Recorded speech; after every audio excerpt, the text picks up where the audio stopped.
Zainal Abidin, warga Dusun Caraki Utara, Desa Lakopancing, Kecamatan Tanda Lili, Kabupaten Maros, Sulawesi Selatan, tega menghabisi nyawa istrinya Sri Kihianti pada Sabtu 12 April 2025. Ia nekat menghabisi nyawa istrinya menggunakan barbel akibat tertekan dan kesal sering disuruh bekerja. Dari pengakuan pelaku kepada pihak kepolisian, ia mengatakan sedang tidak memiliki pekerjaan tetap dan sering sakit-sakitan. Kondisi tersebut membuatnya merasa tertekan ketika sang istri terus-menerus memintanya untuk mencari pekerjaan. Peristiwa tragis itu terjadi saat keduanya sedang berada di rumah bersama anak mereka yang masih tertidur. Dalam kondisi emosi, pelaku memukul kepala korban dengan barbel hingga korban tidak sadarkan diri.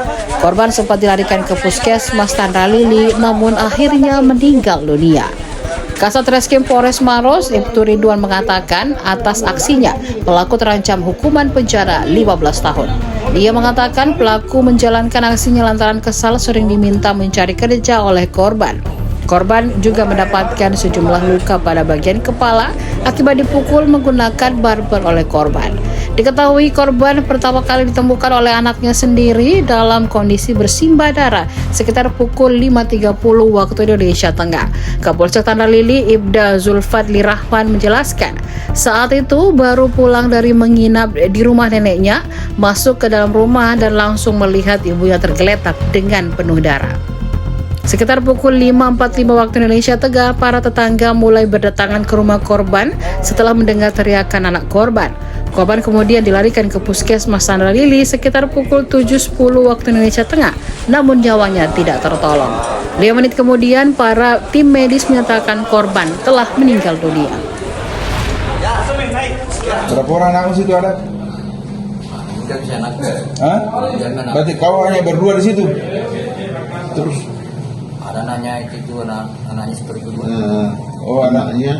Berarti ada anak-anak dalam situ, berapa orang dalam rumah?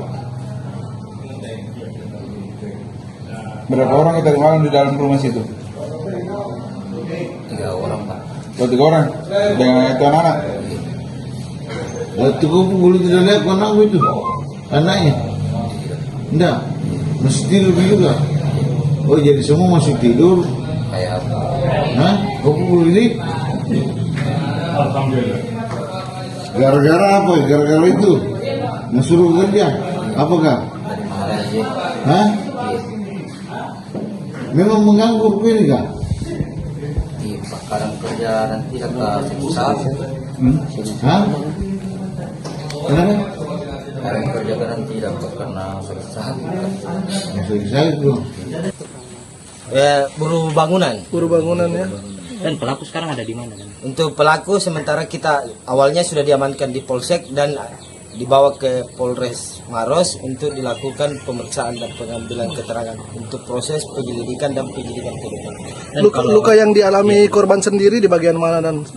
Jadi terkait hasil pemeriksaan awal luka-luka yang ini kepada luka memar pada bagian mata, luka memar pada bagian pipi dan luka pada bagian leher.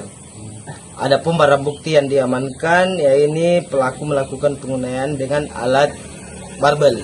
Ya, untuk sementara barang-barang bukti petunjuk-petunjuk lainnya telah kita amankan guna untuk membantu sebagai petunjuk dalam proses penyidikan. Dan ini korban meninggal di puskesmas. Jadi sesuai kronologis yang bersangkutan dilakukan penganiayaan, setelah melakukan penganiayaan yang bersangkutan dibawa ke rumah sakit. Setelah di rumah sakit bersangkutan menghembuskan napas terakhir. Pasal yang disangkakan dan? Untuk sementara pasal yang dipersangkakan tetap kita lakukan pasal 338 subsidiar pasal 351 ayat 3 yang mengakibatkan penganiayaan yang mengakibatkan meninggal dunia. Ancamannya di situ 15 tahun. Tribun X sekarang menghadirkan lokal menjadi Indonesia.